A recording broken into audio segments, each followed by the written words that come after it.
Hello. When she joins us. Prerana, welcome. Can you see me, Julia? Yes, I can hear you. So I'm just going to do a very short introduction, Prerana, but thank you very much for joining us this afternoon. Pleasure. It's been a long day. We've had some great speakers today, but I would like to welcome our final speaker, Prerana Issar, who is the NHS Chief People Officer for NHS England and NHS Improvement, who will give our closing keynote. Prerana, over to you. Thank you very much, Julia, and thanks so much for having me. It's always a pleasure to listen to Mark as well, so I was happy to be here for part of his session as well. First, wanted to acknowledge, I think, what I've been hearing from our colleagues, especially in the HR and OD function, but much wider from our service colleagues.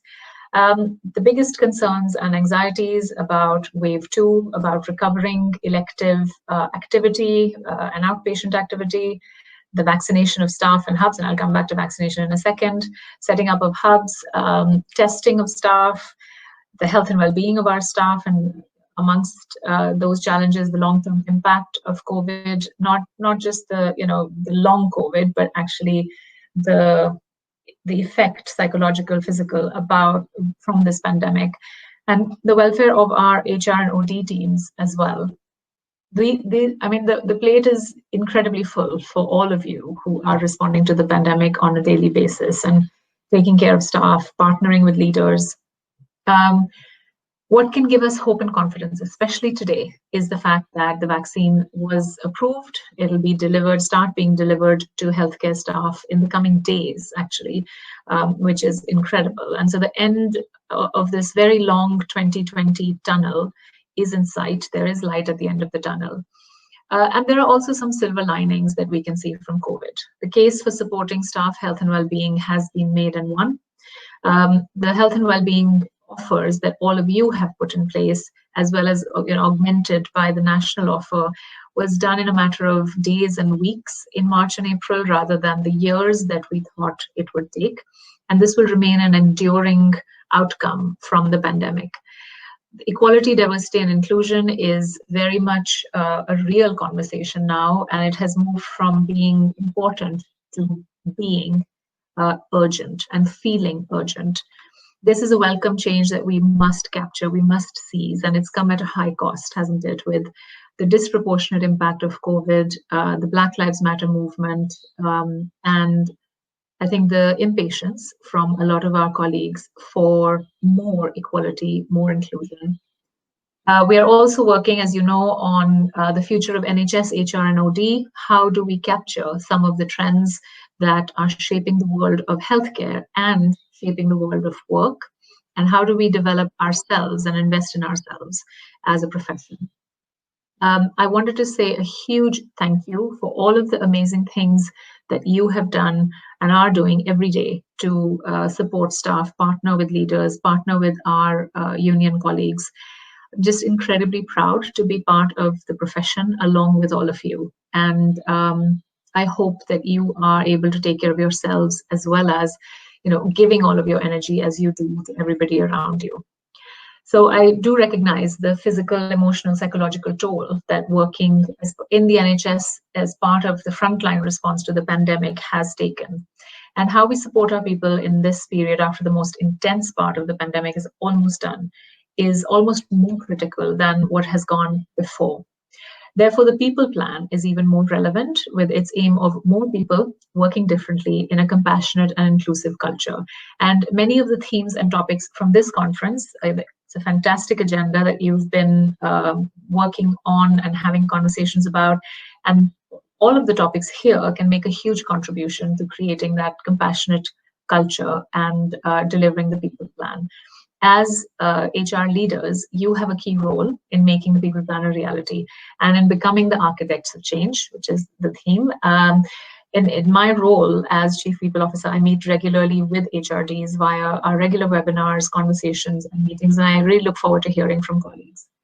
So I wanted to just share some headlines about the people plan. I don't have a lot of time on your agenda, but whatever time I have, I wanted to share some of the headlines and give you a sense of how the national team wants to partner with leaders, including yourselves, in delivering the change that we all want to see.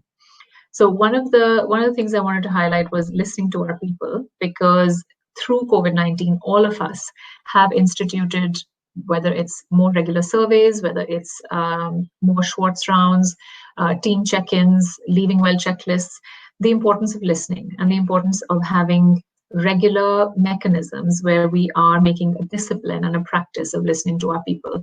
So in July 2020, we launched the NHS People Pulse for all NHS and provider organizations free of charge to understand our NHS people's experience through COVID-19. The national data from the Pulse tells us that actually our NHS people are feeling more anxious. This is not a surprise to anyone. The plus side is, and this is partly what you have been doing, is that 82% have felt well informed by their organizations, that's you, about coronavirus, what their work means in responding to it. And I think 82% is incredibly positive and high about feeling informed and supported. And what has helped them most at work are huddles and virtual check-ins to maintain that team connection. We also have the NHS staff survey that's going to come out with results in January. And from 2021, listening to our people, which is the staff survey, is going to be much more aligned to the people promise and the people plan. So how will the NHS People Plan practically help us respond to COVID? As you know, the plan was published in July, and therefore all of the actions in the plan are very much focused on a COVID response. There are 4 pillars, and if you haven't read the plan, please do, because it actually features a lot of examples from many of you in the room. As we know, everything in the plan is happening somewhere in the NHS. It's just not happening everywhere, and it's not happening every day. So there's nothing in there that's sort of, completely impossible. It is really about connecting the good practices happening everywhere in the NHS. So the 4 pillars: 1, looking after our people. And I'm so passionate about this. Actually, I'm going to say that about every pillar, but I'm really passionate about looking after our people.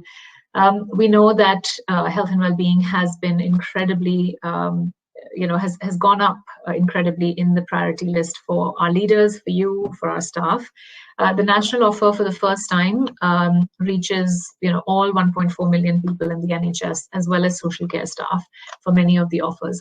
And what we have seen is that more than 500,000 staff have taken up one or more of the national offer. And I'm sure more staff have taken up local offers, just that we don't have access to that information. But it just shows that the kind of demand and needs there is for that health and well-being support. So 500,000 people have taken up one or more offer. The second area, which I'm very passionate about, is belonging in the NHS, which is highlighting the action needed to create a place where everybody feels they belong. Belonging in policy document is quite unusual to have that as an objective or as a goal. But when we talk to tens of thousands of staff for EDI, this is what they felt. This is what they said it feels like. If it is an equal, diverse, and inclusive culture, you feel like you belong equally and you don't belong less than someone else. So that's why belonging in the NHS is the focus for our EDI section. And it is in the light of, as I said, the disproportionate impact of COVID and the Black Lives Matter movement, an opportunity for all of us to really fulfill the potential of the NHS, which was a promise we all made to ourselves, our ancestors in 1948. It is an instrument of social justice. So while efficiency and administering healthcare is a necessary condition, it's not sufficient. And we can see that with the health inequalities that we have in our country that, again, COVID has laid bare. So there are some clear headlines in the People Plan under EDI, including the overhauling of recruitment practices. And I think we'll have to go further than having diverse panels. We'll have to look at batch recruitment. We'll have to look at our shortlisting. We'll have to look at who the gatekeepers are. And all of this is underpinned by research as being the levers that unlock who we are including in our organization. We then need to look at progression, all of the res metrics, which this group, the HR leaders in this room have almost all the influence over the res metrics. If you look at it, whether disciplinary, recruitment, promotion, access to training and development opportunities. So that's really your influence in this area is immense and really, really key. The third area is, and I have 5 more minutes left, so I'm going to talk even faster.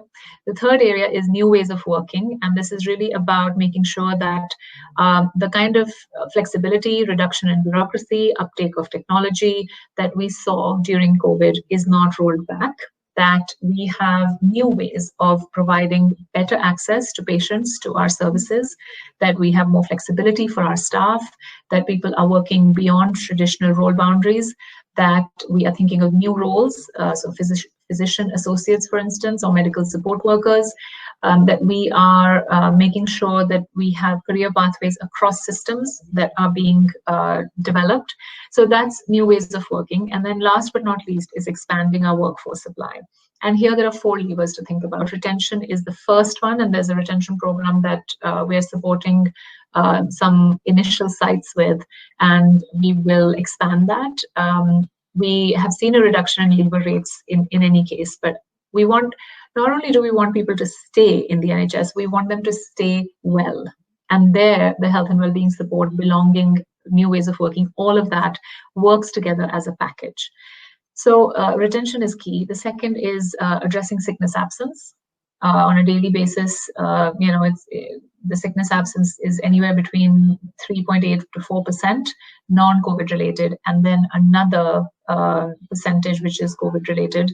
I'm trying to think if it's already in the public domain and whether I can say it on an open conference. And then we know that if we can impact, especially the non-COVID related sickness absence, that immediately expands the kind of capacity we have in our workforce and to meet demand.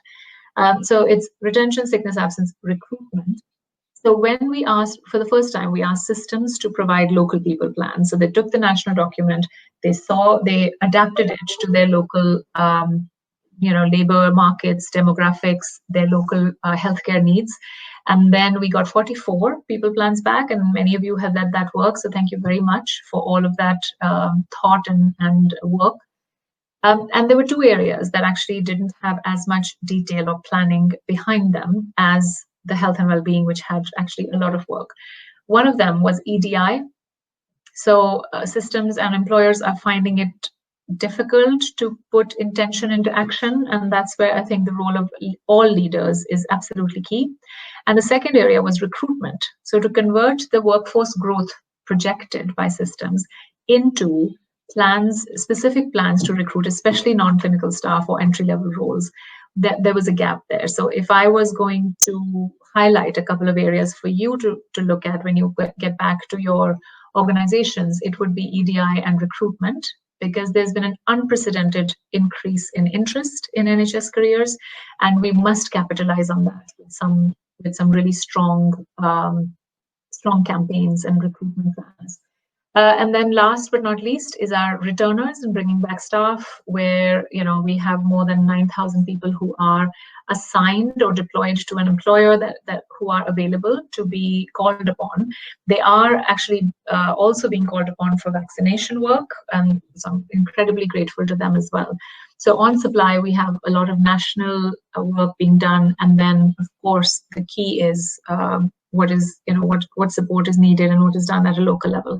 So in closing, let me say that I want to increase the level of co-designing, co-creating of policy strategy programs along with all of you to make sure that it's helpful, relevant to the work and challenges that you face.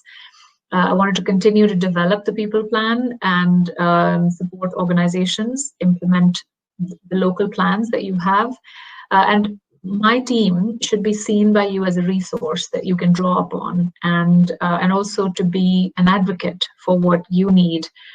So count on me to be your advocate, your cheerleader, your supporter. So help me be an informed advocate, and advice, suggestions, recommendations are always welcome.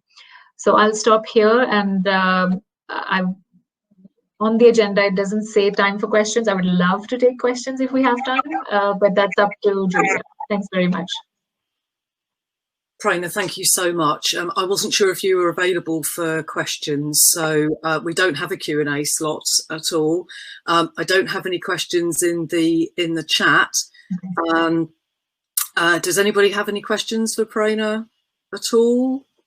I think it was very interesting what you were talking about in terms of the light at the end of the tunnel. I think that's going to be really important, the psychological impact of what's happened over the last year. I suppose I would make a comment rather than a question, Prerana, which is Tom talked about the review, the HR and OD review, and we at HPMA, I'm a London HPMA board member, as you know, and colleagues. I think we've got over 300 delegates on the conference today.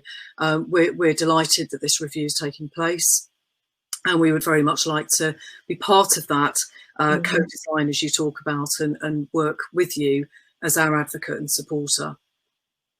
Brilliant, thank you. And that really means a lot to me, because all parts of the service have changed, have evolved, as has the HR function, but we haven't had as much support or investment, I think, as some of the other functions have.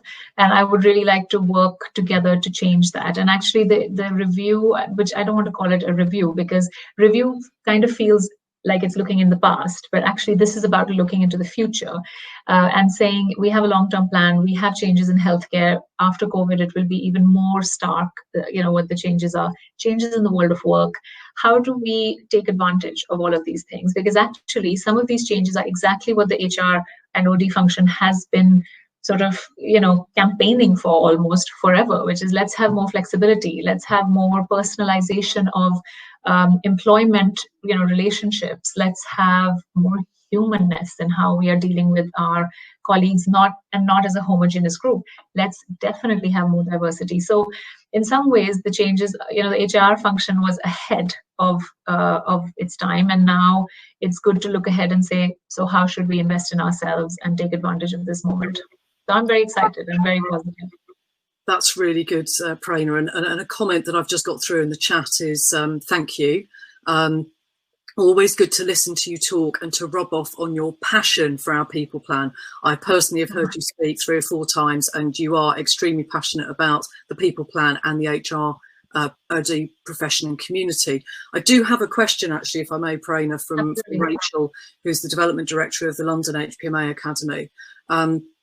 How can we improve EDI for the HR and OD community? You've touched on this already, but I just wonder if you had any thoughts on that specific question. Absolutely, it's a brilliant question. Thank you, Rachel. And also I wanted to thank the London group of HRDs who have, I think, done a report. I read the report, which was about diversity in the HR function in London, in the London region. And it was a very well-written, pragmatic, practical report. So first of all, a huge thank you, because that shows the kind of focus and intention and ambition that the London region has for its HR function. Fantastic. I think the same thing applies as what we would tell anybody in the service about increasing diversity. It is about representation. It is about how we are recruiting. It is about our definition of actually who a successful leader or a successful professional is, because it's that unconscious bias in terms of what good looks like, or what success looks like, or even what effectiveness looks like. And what I have, and I can share my own experience setting up a national people function, is that some of our processes in the NHS they can be quite mechanistic, and it's almost like it's on autopilot. The process is determining what the outcome will be instead of leaders determining what the outcome will be. So I think there is space for us as leaders to intervene and say, let's review what these processes are actually providing us, and change what we think doesn't serve us anymore. And recruitment is certainly one of them. And the second is actually to recruit for values, because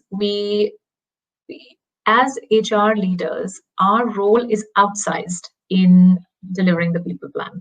It is, because if we think about all the metrics that we are looking at, if I was going to choose job titles, it would be the chief exec and the HR director as chair of the board. for culture and people aspects, they have such outsized influence and impact. So, so we must then say, how does the HR function need to reflect those values? So for me, I mean, and by the way, in my discussions with chief exec groups, I've been saying what I said as part of these comments, which is we have to be social justice leaders, not healthcare leaders, because knowing our job as healthcare leaders, okay, what do we do about ED waiting times? What do we do about flow and discharge and bed capacity? That's sort of table stakes. We have to do that, but that's not driving the outcome of health inequalities. So we need to link the diversity of the HR function to the diversity of our NHS people, to the health inequalities agenda for the NHS.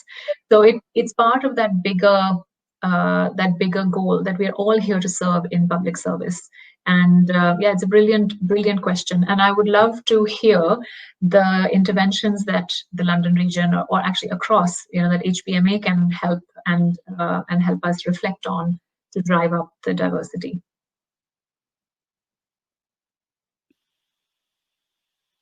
Prerana, thank you so much for that. That's music to our ears, I think, from what I can see in the chat. And I'm conscious of time, so I'm just going to quickly read out Nikki Ingham, the Executive Director of HPMA, who you know. There's just a short paragraph, and I think I'd really like to end with this. So our time has come. We need to take our rightful place on centre stage with investment to make our workforce professionals feel vital to the change and can operate to the best of their ability. That's fantastic. That's lovely. I want that on a t-shirt. Sounds good. I'm sure we can organise that. Prerana, thank you so much for your time this afternoon. Thank you very much. Thank you, Julia. Thank you, Nikki. Thank you very much. Bye. Take care. Thank you. So I've just got some closing remarks that I'm going to share with the conference, which I will just call up on my iPad. Here we go. So first of all, I would like to say a very big thank you to all of our speakers today and yesterday, of course. I'd just like to share some brief thoughts and reflections from today. It's been a real privilege and a real pleasure to chair today. We've heard from all our excellent speakers over the last 2 days. Their messages and calls to action have been uplifting, thought-provoking, pragmatic, and just downright common sense most of the time, which is fantastic. We've travelled together through transformation with super connectors, asked to join the big conversation on the HR and OD review, reminded to take control and reduce our stress, and to do the right thing, even though sometimes it's really difficult to do so. And I'd like to extend a special thank you to all our exhibitors and speakers from our event partner Serenity and stream sponsors Liaison Group and Locum's Nest. Your support is absolutely invaluable and much appreciated. So, some housekeeping. The event will stay open once we've finished on the main stage. So if you still have time, please stay to chat, network, and visit the exhibition with a last chance to enter some of those prize draws. I quite fancy some of those Fortnum and Mason hampers, I have to say.